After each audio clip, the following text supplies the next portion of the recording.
Hello and welcome again to AFL Riverina TV. I'm Lauren Markham. It's a big weekend of Farrer League footy across Anzac weekend, including last year's grand final star, Sam Fisher, playing host to his old Temora teammates. We caught up with the Jets assistant coach to find out what sort of party he has in mind. I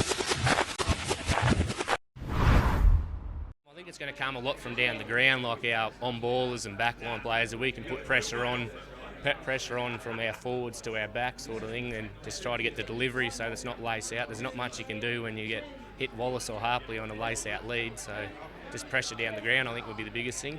There'd be a few blokes I'd say they'd be looking to clean me up, but yeah, I wouldn't mind getting my hands on Wally or Rob Grant, someone like that. Temora set the benchmark in those couple of years. It must have been a great few years for you of footy with, the last 3 years, 3 premierships and a medal best on ground last year. What were the most enjoyable things you got out of your years at Temora, do you reckon? Just all your good mates you made. Like, you win 3 premierships in a row, and we had pretty much the same group the whole 3 years. So, like, we've all become pretty close, and we've all there's a few blokes moved to different clubs now, and we've all still stayed pretty close and all that. But just getting them premierships and it's a chip off your shoulder for a bit, and now you sort of can just enjoy your footy and hopefully bring success where you go, sort of thing. Going into the coaching job out there at the Jets with Darren, how have you found the coaching, and what's the big things you've been working on in the pre-season? It's a lot different to playing. Like, you sort of only got to worry about yourself, but now you've got 20 other blokes in your side you sort of got to worry about as well. And as I said, just the run now, like that's what it's all going to be about on our side. We're not a real tall side, so we're just going to use our run and try to run teams into the ground, hopefully. Jacko's a pretty inspirational sort of character. What's his impact on the players out there, and what's his big focus as a coach? Just his knowledge. Like, he's played a lot of footy in his day, and he's real good with our forward line players. So hopefully, I think you'll get Mick Foster up and about this year, and as I said, he's just a real confident guy in towards the team. He's not real negative. He's always sort of getting you up and going. So I think that's the biggest thing with him.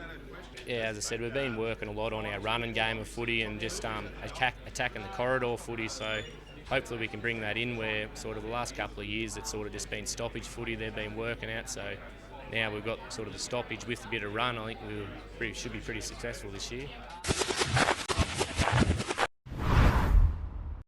Jets assistant coach Sam Fisher there. Now in the studio with me from AFL New South Wales ACT's, Jason McPherson.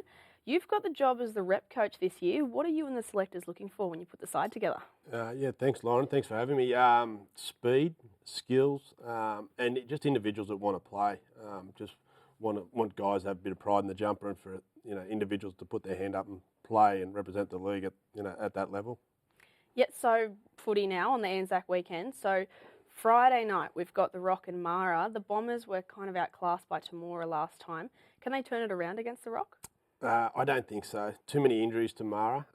They've had a tough start to the year, lost their coach last weekend.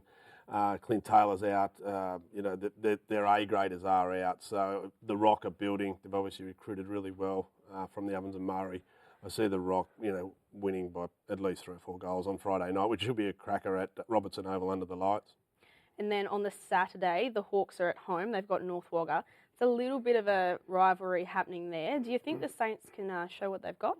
Absolutely. They've got no excuse. This is their second game, obviously having the bye in the first round. East Wagga obviously started the year on fire and have got plenty to gain from losing last year's grand final.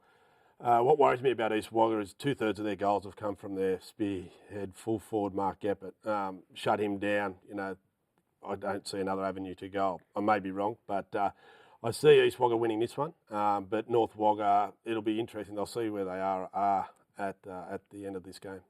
And then on Sunday, the Jets have got the Premiers at home. We just heard Sam Fisher up against his own teammates, so he should be able to suss them out a little bit. Do you think he can stop them? I don't think so. The Fisher boys will play a key part in this game. Playing at Area Park at home will help. I think, with the talent that Temora have kept, Kristen Macri, new coach, Temora won really well last week in the wet. I can't see him getting over the Jets, but in saying that, I wouldn't be surprised if the Jets did win. But Temora for me on Sunday. And now lower down in the table, Barellan have had kind of a horror start to the Farrer League, but this week they're up against the Wooden Spooners. I guess in a positive light, someone's going to be happy. Yeah, flip a coin, Anzac Day. I'm not quite sure heads or tails with this one. Brellan being the unknown, have probably had a horrid introduction to the Farah League with 2 big losses against, probably the grand finalists. My pick anyway being East Wagga Karingal and the Rock. But in saying that, CSU have had a tough year, but numbers are good. And we talk about their first grade. There's also the second grade that are doing okay, and their netballers, will play finals this year in both clubs. So both clubs are doing, as well as they can with the numbers and with the quality they've got on the field. They're rebuilding. I can't pick one. I'm going to call it a draw. Really, there you go. So that's it for the Farah League Anzac weekend. Thanks so much for joining us. And thanks for your company at home, and we'll see you next week.